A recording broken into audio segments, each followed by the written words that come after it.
tempo favorável, convertidos e crentes no Evangelho, eis o tempo favorável.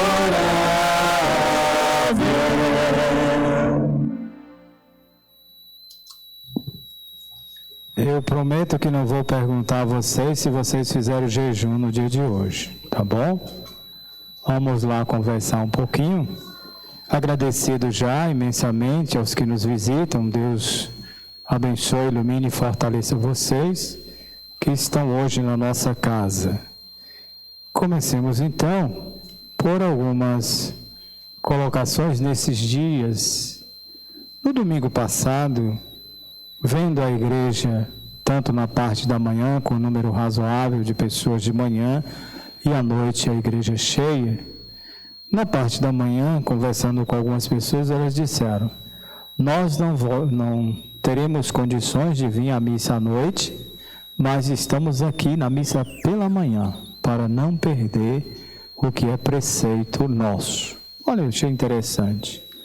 À noite, do mesmo jeito, algumas pessoas estiveram, a igreja estava cheia, não tão cheia como hoje, mas estava com um número muito bom, e alguns disseram: nós só vamos depois da participação da missa.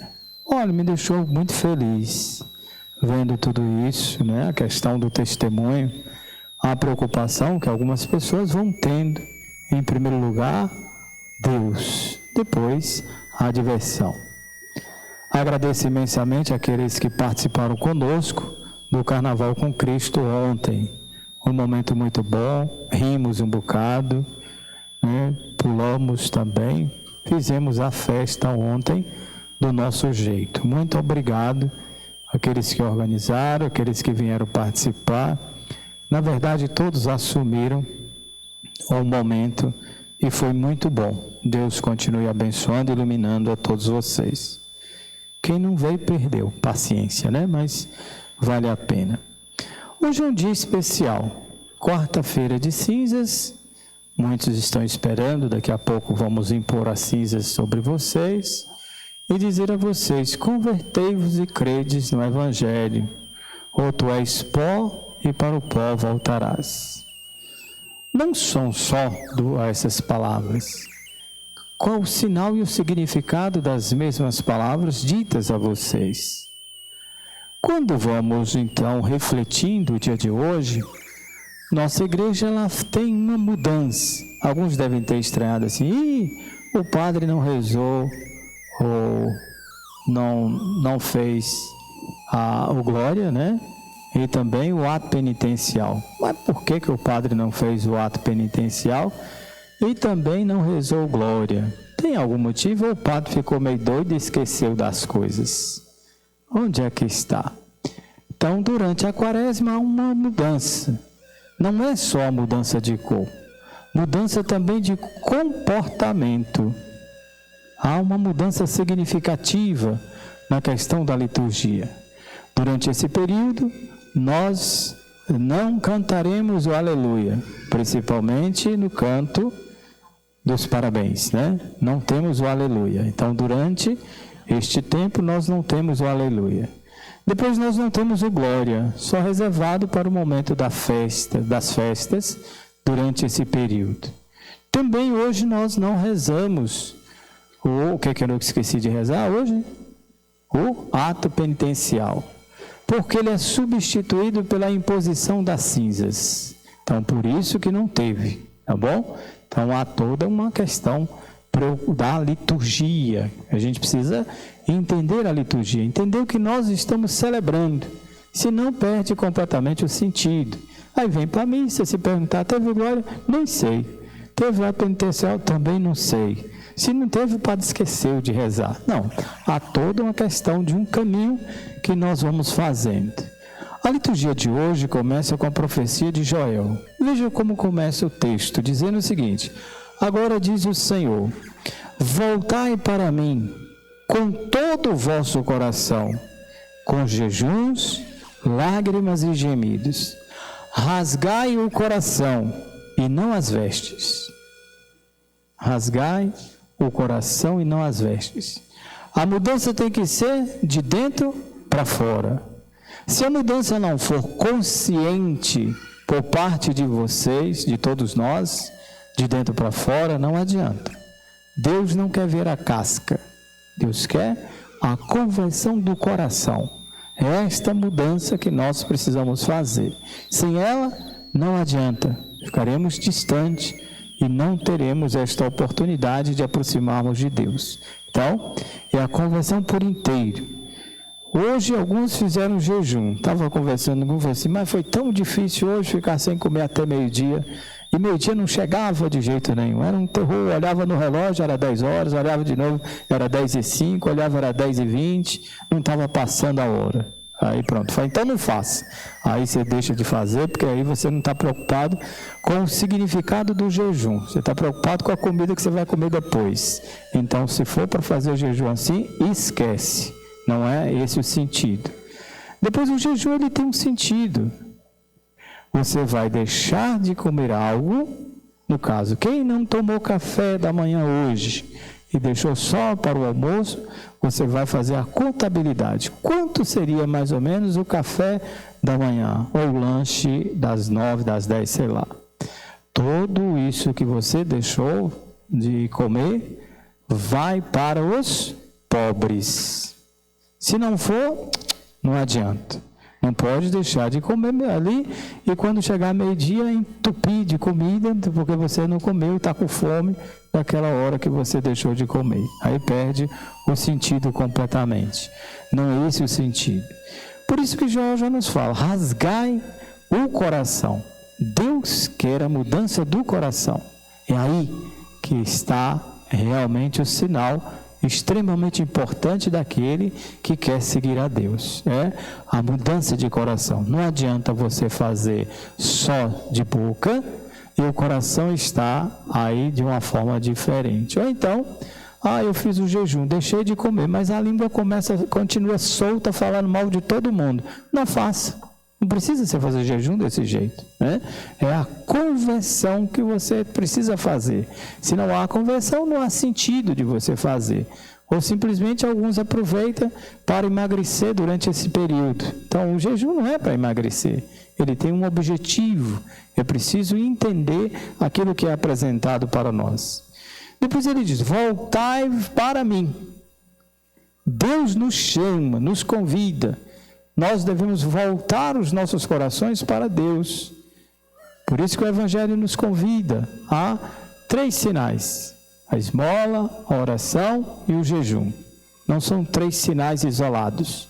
Então é preciso buscar, naquilo que é apresentado a nós, um sinal importantíssimo da vida da comunidade. Precisamos entender este Deus benigno, compassivo, cheio de misericórdia, paciente, porque Ele nos espera até o último momento. Deus está sempre à espera de cada um de nós. Ele também volta para a questão do perdão. É preciso entender esta dimensão do perdão, senão não adianta. Estaremos completamente distantes. Isso é um sinal importantíssimo da vida daquele que quer uma vida nova no Senhor. É isto que o Senhor deseja. Salmo responsorial de hoje, o Salmo 50. Misericórdia ao Senhor, pois pecamos. Tende piedade, ó meu Deus, misericórdia, na imensidão do vosso amor purificai-me. Lavai-me todo inteiro do pecado e apagai completamente a minha culpa. Eu reconheço toda a minha iniquidade, e pecador minha mãe já me concebeu. E vai discorrendo o texto. Este sinal é importantíssimo. Reconhecer a nossa fragilidade como pessoa. Somos pecadores, mas não devemos viver no pecado e do pecado. Somos pecadores, mas devemos buscar sempre a graça de Deus que nos ilumina, que nos fortalece, que muda e direciona os nossos passos. Criai em mim um coração que seja puro. Dai-me de novo um espírito decidido. Ó Senhor, não me afasteis de vossa face. nem retireis de mim o vosso Santo Espírito. Busquemos sempre a graça do Senhor. Dai-me de novo a alegria de ser salvo e confirmai-me com o Espírito decidido. Vede, Senhor, pois eu nasci na iniquidade, e minha boca anunciará o vosso louvor. Meus lábios devem cantar sempre os seus louvores. É isto que nós devemos buscar constantemente. Somos embaixadores de Cristo. Anuncia a segunda leitura de hoje. Somos embaixadores de Cristo. Como embaixadores, somos representantes de Cristo. E devemos levar este Jesus Cristo a todos. Fazer com que tenha a possibilidade de experimentar esse Jesus a partir de nós, da nossa evangelização, do caminho que nós vamos traçando, senão estaremos sempre distantes. Que este Senhor nos ilumine para que realmente tenhamos a condição de anunciar. No momento favorável eu te ouvi e no dia da salvação eu te socorri. É este o momento favorável.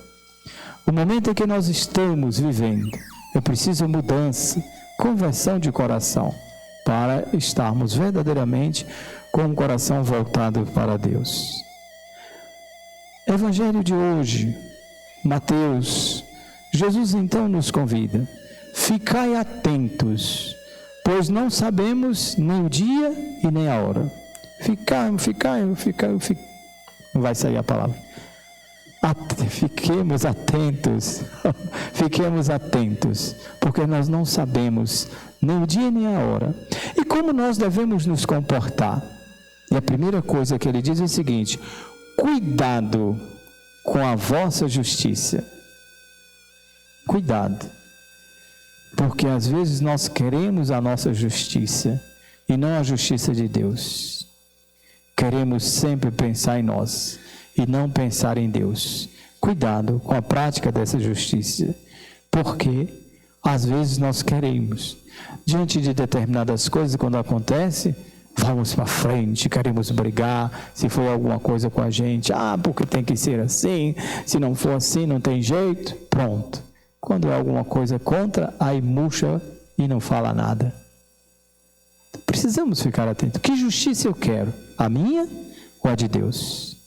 Qual que eu anuncio? A minha ou a de Deus? Então eu preciso ter esta consciência que a justiça de Deus deve prevalecer no meio de cada um de nós. Caso contrário, não tem sentido. Não é a minha, é a justiça de Deus que deve prevalecer. Portanto, aí ele fala 3 coisas importantíssimas que todo início de quaresma a gente começa. 3 situações extremamente importantes. A esmola vocês não entendem aqui as migalhas que às vezes você tem, aí alguém passa na rua, me dá um realzinho aí para poder comprar tal coisa, aí você vai lá, tira do bolso, pronto, já fiz a minha parte. Não é esta, é outra muito mais. É uma que você pensa na questão caritativa nos irmãos. Veja, nós fizemos agora a campanha do material escolar para as crianças carentes. Isto é um sinal. Você não pode simplesmente fazer a doação e sair falando: olha, eu dei tantos cadernos para a igreja poder fazer isto e ajudar fulano desse jeito. Olha, eu sou uma pessoa boa, eu fiz a minha parte, eu sou caridoso, eu fiz isso. Olha, se for para fazer e anunciar para os 4 cantos, não faça, pega seu dinheiro, guarde e vá fazer outra coisa com ele. Não é esta a forma que Jesus deseja. Ele vai dizendo justamente isso. Quando você der uma esmola, que a sua mão esquerda não saiba o que fez a sua mão direita. Que você não saia anunciando para os colegas: olha, fulano é ingrato, eu sempre ajudei fulano, aí quando passei perto dele, ele não foi capaz nem de me dar um bom dia. Se você está fazendo atrás de elogios ou atrás de bajulação, não faça. Não é isto. Deus te conhece por dentro.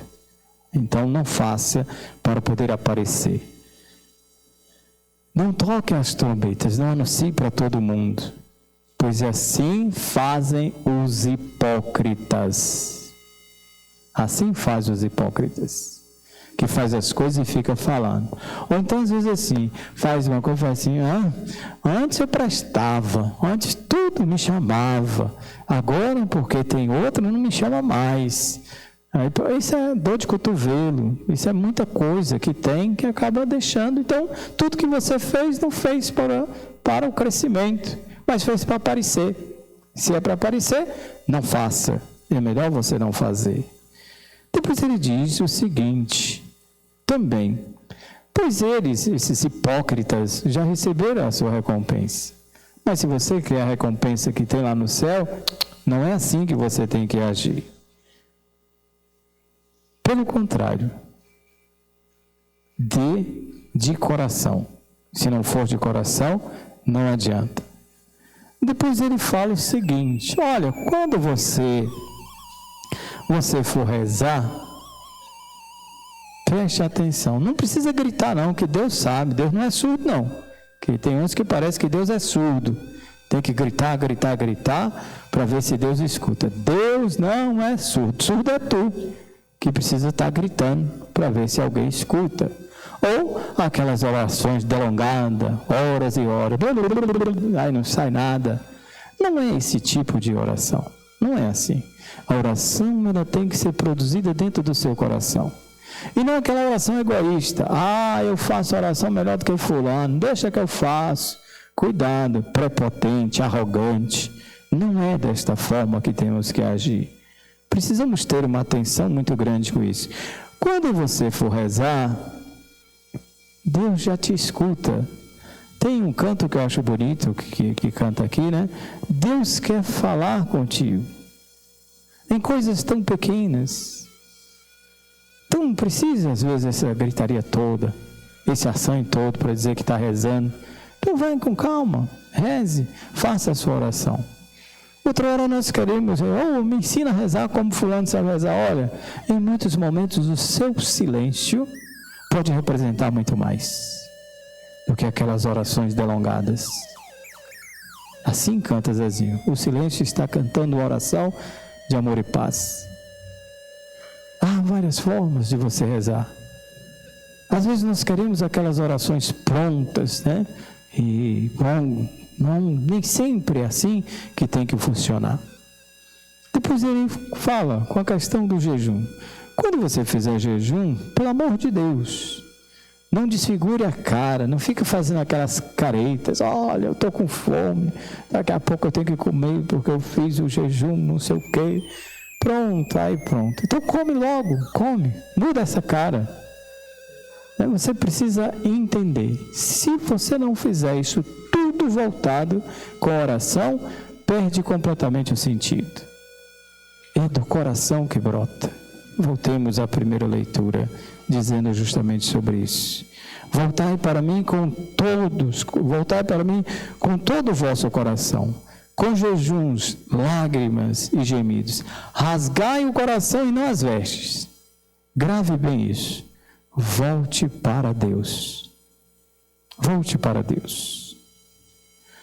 Nós estamos também iniciando, o Brasil é o único país, a única conferência que tem uma campanha da fraternidade. Eu fico triste que tem algumas pessoas que não apoiam, não valorizam a campanha da fraternidade. Graças a Deus, na nossa paróquia nós não temos isso. Há os extremistas que acham uma bobagem, que eu não consigo entender. Existe uma unidade da igreja. E a gente precisa preservar essa unidade. Nós temos um direcionamento nesta igreja. Existe a Conferência Nacional dos Bispos do Brasil, que é referência para todos nós. E quando foi criada justamente para isso, para estabelecer algo muito maior. Desde 1964, nós temos a campanha da fraternidade, pouco valorizada. E nós precisamos compreender. E a desse ano é extremamente importante. Peço encarecidamente a todos vocês, grupos pastorais e movimentos, e vocês que não participam dos grupos, já que vocês têm a possibilidade de mexer nas internet da vida, pare para estudar a campanha da fraternidade deste ano. É de fundamental importância. Depois do tempo da pandemia que nós tivemos, e aí matou-se todos os laços que teríamos de amizade, criou-se um individualismo extremo, um desrespeito maior ainda, uma falta de atenção com o outro, um egoísmo, um centralismo muito grande. A igreja nos convida agora a refletir sobre um tema tão importante: fraternidade e amizade social. Fraternidade e amizade social. Vós sois todos irmãos e irmãs. Eu às vezes eu fico até meio preocupado quando tem a palavra irmãos e irmãs, que tem uns irmãos e irmãs que só andam brigando. Dentro da casa, coitado do pai e da mãe, que tem que, de vez em quando, como diz, apartar as brigas dos filhos. E onde os filhos querem que os pais tomem posição. Mas a campanha desse ano nos faz refletir. E como esta amizade social deve ser apresentada? De que forma? Há uns dias atrás, uma senhorinha, eu esqueci o nome dela, já procurei para ver se estava na igreja hoje, eu não sei se está. Ela veio me dizer o seguinte: um dia na secretaria, ela chegou para poder devolver o dízimo, eu falei com ela, dei um abraço, ela falou assim: eu não tive reação na hora que o senhor falou comigo. Aí no domingo ela veio falar: muito obrigado, eu nem agradeci o senhor pelo abraço, mas eu dei o abraço porque faz parte. E ela agradeceu, eu fiquei assim meio com as pernas bambas, né, sem ação para poder falar. Gente, custa muito pouco de cuidar do outro, de zelar do outro. O que custa dar um bom dia, uma boa tarde para outra pessoa? Nós na igreja também estamos criando um problema muito sério. Antes a gente sentava, a pessoa que estava do nosso lado, a primeira coisa que a gente dizia, dava boa noite para as pessoas. Às vezes hoje a gente senta os grupinhos assim, ó, se não for os grupinhos juntos, parece que não funciona. Se não tiver todo mundo assim enganchado um no outro, parece que a coisa não anda.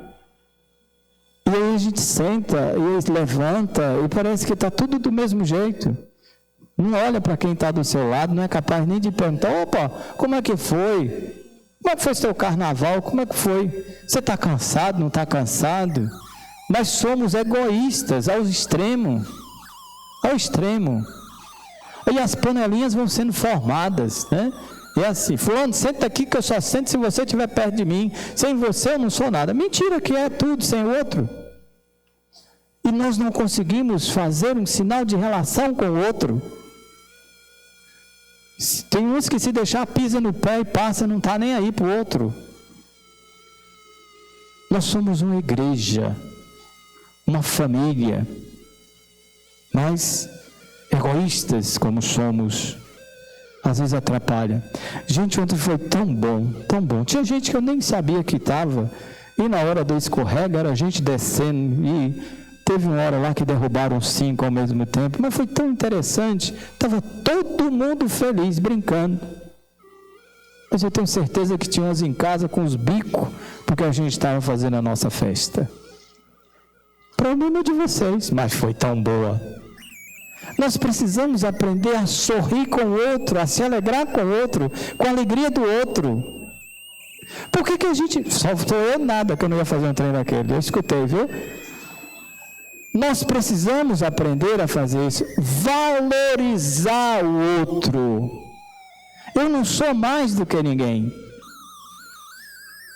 E às vezes nós vamos diminuindo o outro. O outro não pode estar feliz. Não pode. A felicidade de uns machuca os outros. Não sei por quê.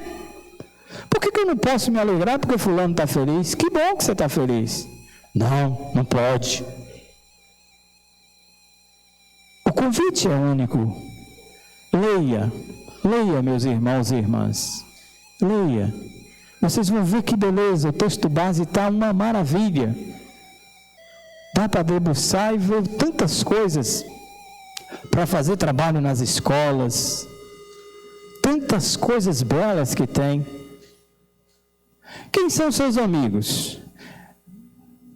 Aí vocês vão, né? Vocês veem que está todo mundo preocupado com o celular. Se tirar o celular da mão, ninguém faz nada. Né? Ninguém faz nada. Procura o celular para ver se está aí perto de vocês. Tem uns que é um terror com o celular. Aí você vai, nesses grupos de vocês tem lá, não sei quantos amigos, não sei quantos amigos, não sei quantos amigos. Agora é um trem, como eu deixo, me ajuda aí o nome, influência, é assim? É. Aí segue uns malucos, uns doidos, que às vezes não tem nada na cabeça, vão seguindo, com cada coisa. E você não é capaz de seguir o seu irmão que está perto de você. Mas tem que fazer tudo que os malucos da internet mandam vocês fazerem. E faz satisfeito. E quando a mãe fala, menino, vem fazer uma coisa aqui em casa. Não posso, porque eu estou vendo fulano de tal que está fazendo tal coisa. Nós não podemos ser assim. Estamos criando monstros. E a gente precisa ter uma atenção. Não estou dizendo que não tem que lidar com o celular. Lide, eu acho tão bonito, quem sabe. Eu só fico dando ordem, pedindo alguém para poder me ajudar a fazer uma coisa, fazer outra, que eu não sei fazer. Mas a gente precisa aprender. Alguns lugares hoje, alguns restaurantes, quando você chega, a primeira coisa que eles fazem é pedir você para desligar o celular. Eu estou vendo a hora de alguém comer o celular. Mas é sério. Porque o celular parece que, se deixar, vai comer, vai pensar que é um pedaço de carne, tirar um pedaço e comer. A gente precisa entender. Nós precisamos. Domingo eu já dizia aqui de tantas coisas que nós fizemos e fazíamos. Hoje já se não faz mais nada. Nós precisamos entender. Ontem, na hora que eu vi aquele tanto de gente na fila do algodão doce, deu vontade de ir lá, só que eu não... Mas é uma coisa tão bonita, na simplicidade. Mas não, estamos vivendo no mundo egoísta. Não se cria relações. Tem uns que se perguntar, tem lá, não sei, agora não é mais amigos, são seguidores. É assim que faz, né? É assim. São seguidores. Quantos seguidores você tem? Antigamente a gente perguntava, quantos amigos você tem? Agora, como é que uma pessoa tem mais de 5.000 amigos? É impossível, é mentira. Não tem como você ter 5.000 amigos. Você não conhece nem 3, imagine 5.000. E nós vamos vivendo neste mundo. O que pede hoje? Sentar. Ontem tinha um jovem sentado na praça e alguém disse assim, padre, vai lá ver, por que aquele menino está tão isolado lá? Fui lá para poder conversar. Ele veio para o meio da gente. Ele me disse assim, eu estava estudando ciência, mas o olho estava aqui com a vontade de estar aqui dentro. A gente precisa observar, enxergar o outro. Enxergar o outro, respeitar o outro. É esta relação que nós devemos criar. Por que o outro machuca tanto? Parece que a gente não consegue relacionar com o outro. Fica difícil, extremamente difícil. Os amigos de momentos, não podemos. E a campanha vem nos alertar sobre isto. Leia, meus irmãos. Leia. Pare, pesquise. Esta é uma campanha que tem tudo para ser diferente. E esta é a ideia da campanha. Como diz, agora eles não estão lembrando a doença. Eles querem o remédio. E o remédio é simples. Muito simples. Pare, pesquise. O carnaval já passou, então, a partir de hoje, feliz ano novo para todos. Que dizem que tudo começa, o ano começa depois do carnaval, então, feliz ano novo para todos, para que a gente possa começar de verdade. E assim, abrindo esse sinal da campanha da fraternidade, vamos refletir. Parem, peçam encarecidamente, todos os grupos, pastorais e movimentos, a partir de hoje, reflita sobre a campanha da fraternidade. Não fique só naqueles 4 encontros que nós vamos ter agora durante a campanha. Mas reflita, meus irmãos. Não vão longe não, perto de vocês. Quanto a gente precisa crescer. Dê um sorriso para seu irmão. Por que uma cara tão fechada? Um povo parece que tão azedo, amargo. Para que isso? Convertei-vos de coração. Por que tem que andar com essas caras amarradas? Por que você não pode estender a mão para o outro? Que dificuldade, né? Às vezes dentro da família as brigas, irmão brigando com irmão, cunhado com cunhada, nora com quê? Com sogra. Eu esqueço esses trem. Não fica rindo da cara do padre, não, que vocês estão em pecado, rindo do padre. Então há tudo isso. A sogra briga com as noras, que coisa feia. Nem todas, mas tem uma, se puder, torce o nariz do outro. Né? Graças a Deus que está no céu. Né? Então, nós precisamos criar relações, gente. Cuide, zele. Zele. Quando você encontrar com sua mãe e seu pai, os que tem aqui, diga para ele assim: olha, eu amo você tanto. Tem uns filhos que têm preguiça de dizer para os pais o quanto eles são importantes. Preguiça. Até para dar bênção é uma dificuldade. Não se dá mais bênção aos pais. Oi, velho, faz isso lá em casa para ver o que vai acontecer. O senhor tá bom, pai? Tá bom? Ou você? Nada. É o senhor, a senhora, bença pai, bença mãe. Zelo. Precisamos aprender a zelar pelo outro. Isso faz crescer. Busquemos, irmãos e irmãs. Joel nos diz: agora diz o Senhor, voltai para mim com todo o vosso coração, rasgai os corações e não as vestes.